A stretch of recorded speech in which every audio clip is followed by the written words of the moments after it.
పంచవతి హనుమాన్ దేవాలయ ఆధ్వర్యంలో మా రంగరాంపల్లి గౌరవ కౌన్సిలర్ గారు, గౌరవ దేవాలయ కమిటీ చైర్మన్ గారు, దేవాలయ కమిటీ సభ్యులు ఎంతో అద్భుతంగా ఈ కార్యక్రమ ఏర్పాటుకు సహకరించిన ప్రతి ఒక్కరికి, ఈ దసరా ఉత్సవాల్లో పాల్గొనడానికి వచ్చిన మా సిద్దిపేట అక్క చెల్లెళ్లకు, అన్న తమ్ముళ్ళందరికీ శిరస్సు వంచి నమస్కారం తెలియజేస్తా ఉన్నాను. దసరా అంటేనే చెడుపై మంచి విజయం. అంటే ఎప్పుడైనా మనందరం కూడా ధర్మం ఏం చెప్పింది, హిందూ ధర్మం మనకు భగవద్గీతలో ఏం చెప్తారంటే ఎప్పుడైనా న్యాయమే నిలుస్తుంది, ధర్మమే గెలుస్తుంది అంటారు. అదేవిధంగా కొద్దిసేపు ఆపరాదురా బాబు, న్యాయమే గెలుస్తుంది, ధర్మమే నిలుస్తుంది అంటారు. తప్పకుండా ఏది ఏమైనా ఈరోజు మన రాష్ట్రం ఎంతో అద్భుతంగా అభివృద్ధిలో ముందుకు పోయింది. ఆనాడు తెలంగాణ కావాలి, జై తెలంగాణ అంటే ఏం తెలంగాణ డెవలప్ అవుతుందా, తెలంగాణ చిన్న రాష్ట్రం అవుతుంది అన్నారు. కానీ మీ అందరి ఆశీస్సులతో కేసీఆర్ నాయకత్వంలో తెలంగాణ తెచ్చుకున్నాం. మన తెలంగాణ భారతదేశానికి దిక్సూచిగా తెలంగాణ నిలిచింది. అంటే ఒకప్పుడు దేశంలో ఒక నాదుడు ఉండేది, బెంగాల్ ఆచరిస్తుంది, భారతదేశం అనుసరిస్తుంది అనేవారు. కానీ దాన్ని తిరగరాసి తెలంగాణ ఆచరిస్తుంది, భారతదేశం అనుసరిస్తుంది అని గత 10 ఏళ్లలో మనం నిరూపించాం. ఎందుకు?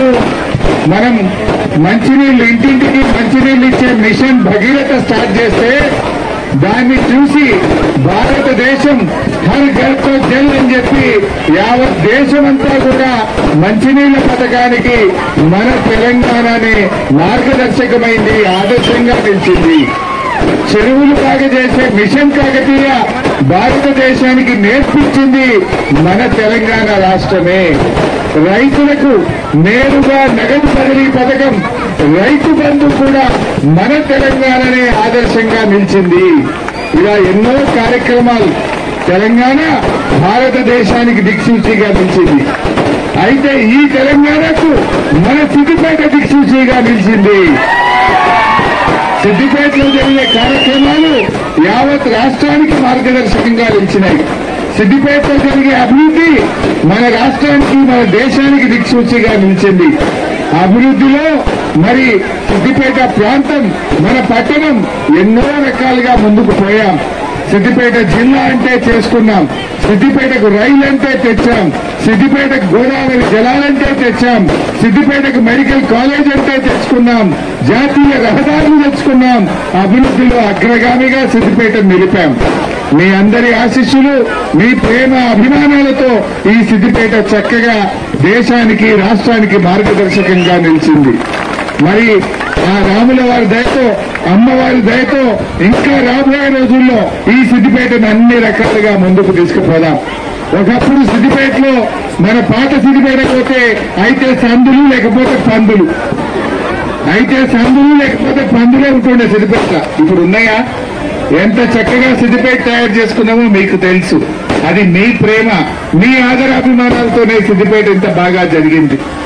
నేను రాముల వారిని, ఆ అమ్మవారిని ఒకటే ప్రార్థిస్తా ఉన్నా, దయచేసి ఈరోజు రాష్ట్రంలో చాలా మంది కూడా వ్యాపారాలు జరుగుతలేదని, బేరాలు జరుగుతలేవని, రియల్ ఎస్టేట్ కుదేలైందని చాలా మంది ఇబ్బందుల్లో ఉన్నారు ప్రజలు. ఎవరికి కూడా బేరాలు మున్పటి లెక్క నడుస్తలేవట. రియల్ ఎస్టేట్ మొత్తానికే బంద్ అయిందట. అమ్మాయి పెళ్లి పెట్టుకుంటే ఏదైనా ఒక ప్లాట్ అమ్ముదామో, ఎకరం అమ్ముదామంటే కొనుటోళ్లు లేకుండా అయిందని చెప్పి అక్కడక్కడ ప్రజలు చెప్తా ఉన్నారు. నేను ఆ రాముల వారిని, అమ్మవారిని ఒకటే ప్రార్థిస్తా ఉన్నా, మీ దయతో ఇప్పటికైనా తెలంగాణలో అందరి వ్యాపారాలు బాగా జరగాలి అని, మీ అందరి కోరికలు నెరవేరాలని, మీ అందరూ ఆయుర ఆరోగ్యాలతో ఉండాలని, సుఖ సంతోషాలతో ఈ తెలంగాణ దేశానికి ఆదర్శంగా ఉండాలని చెప్పి రాముల వారిని ప్రార్థిస్తూ మీ అందరి పక్షాన కూడా నేను ప్రార్థిస్తా ఉన్నాను. ఎందుకంటే ప్రజలు ఎప్పుడైనా కూడా అందరూ బాగుండాలనుకుంటారు. ఈ దశల కంటే మల్ల దశల వరకు ఇంకా ఉన్నతిని పొందాలని, పిల్లలు బాగా చదువుకోవాలని, పిల్లలు జీవితంలో స్థిరపడాలని, మన కోరికలు నెరవేరాలని, ఆరోగ్యంగా ఉండాలని మనము దేవుణ్ణి ప్రార్థిస్తూ ఉంటాం. అన్ని ధర్మాల కంటే హిందూ ధర్మం చాలా గొప్పది. మన భారత సంస్కృతి ఎంతో గొప్పది. మన కుటుంబ సంస్కృతి ఉంటుంది. మనం కలిసిమెలిసి ఉంటాం. తల్లిదండ్రులను వృద్ధాప్యంలో వారిని ఎంతో గౌరవంగా చూసుకుంటాం. జంబి ఆకు తీసుకుపోయి అమ్మా నాన్నకు జంబి పెట్టి 2 కాళ్ళు మొక్కి ఆశీర్వాదం తీసుకుంటే అందులో ఉండే ఆనందం ఎంత గొప్పది. ఇది ఏ దేశంలో ఎక్కడ ఏ సంస్కృతి ఉండదు. కానీ భారతీయ సంస్కృతి, హిందూ సంస్కృతి మరి దసరా నాడు జంబి ఆకు తీసుకుపోయి మొట్టమొదటి ఎవరికి పెడతాం? తల్లిదండ్రులకు పెడతాం. పెద్దలకు పెట్టి పెద్దల దీవెన తీసుకునేటువంటి ఒక గొప్ప సంస్కృతి మన హిందూ సంస్కృతి. ఇలాంటి పండగ నిన్ననే బతుకమ్మ చేసుకున్నాం. ఎంత గొప్ప పండగ. పూలను పూజించే పండగ ఈ దేశంలో ఎవరైనా చేస్తారా? ప్రకృతిని ప్రేమించే పండగ ఈ ప్రపంచంలో ఎక్కడైనా ఉందా? ప్రకృతిని ప్రేమించి పుష్పాలను ప్రేమించి మరి ఆ బతుకమ్మ పండగ అక్కా చెల్లెళ్ళు 9 రోజులు ఎంత అద్భుతంగా జరుపుకున్నాం. కోమటి చెరువు కట్ట మీదికి పోతే ఇంకా గంట ఉండబుద్ధి అవుతుంది తప్ప పోబుద్ధి అవుతుందా? ఎంత అందంగా కోమటి చెరువును తయారు చేసుకున్నామో మీ అందరికీ తెలుసు. ఇలా ఇంకా ఇంకా ముందుకు పోవాలి. అంటే భారతీయ సంస్కృతిలో మన సంక్రాంతి అయితేనేమి, బతుకమ్మ అయితేనేమి, దసరానైతేనేమి ఈ పండుగలు ఎంతో గొప్పగా మనం జరుపుకుంటాం. మన కుటుంబం యొక్క ఐక్యతకు కుల మతాలకు అతీతంగా పండుగలు జరుపుకుంటాం. ఇన్ని కులాలు ఉన్నాయి కానీ ఇక్కడ కులం ఉందా? అందరికీ దసరా ఒకటే, అందరికీ బతుకమ్మ ఒకటే. అన్ని పండుగలు ప్రజల మధ్య ఒక ఐక్యతను పెంపొందిస్తుంది, ప్రేమల్ని పంచుతూ ఉంటుంది. ఇంకా ఇంకా మనందరం ముందుకు సాగాలి.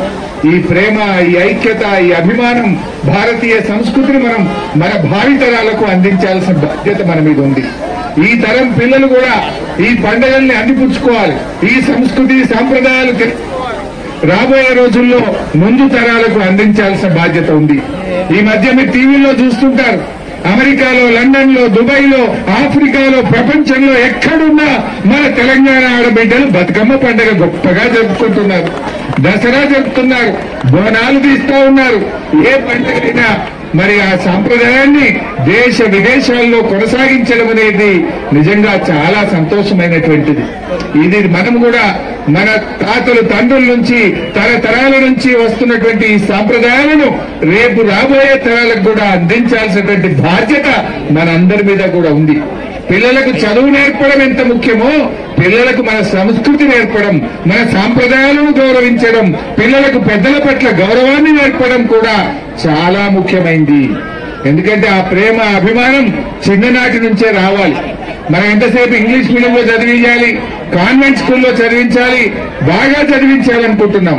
బాగా చదివించడం ఎంత ముఖ్యమో మన పిల్లలకు మన సంస్కృతి, మన సాంప్రదాయము, పెద్దల పట్ల గౌరవాన్ని పెంపొందించే విధంగా నేర్పడం కూడా తల్లిదండ్రుల బాధ్యత.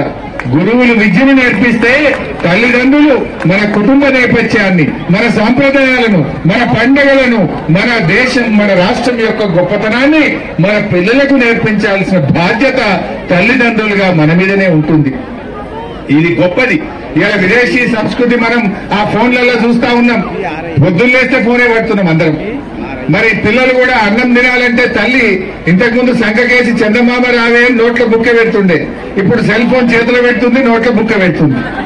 మరి ఇది మంచిది కాదు.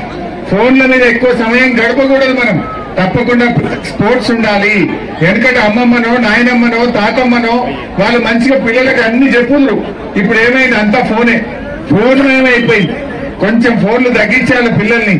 మనం కూడా మన సాంప్రదాయాలను, హిందూ ధర్మ పరిరక్షణ కోసం మన కుటుంబ నేపథ్యాన్ని అందరం కూడా కాపాడుకోవాలని చెప్పి కూడా కోరుకుంటా ఉన్నాం. చివరిగా రాముల వారిని, అమ్మవారిని మరి మా వాళ్ళ వ్యాపారాలన్నీ బాగా జరగాలి, రియల్ ఎస్టేట్ బాగా అభివృద్ధి జరగాలి, బిజినెస్ జరగాలి, బేరాలు జరగాలి, మీ పిల్లల చదువులు బాగా రావాలి, మీ పిల్లలకు ఉద్యోగాలు రావాలి, మన కళలు నిజం కావాలని ఆ రాముల వారిని ప్రార్థిస్తూ మీ అందరికీ నమస్కారం. జై శ్రీరామ్.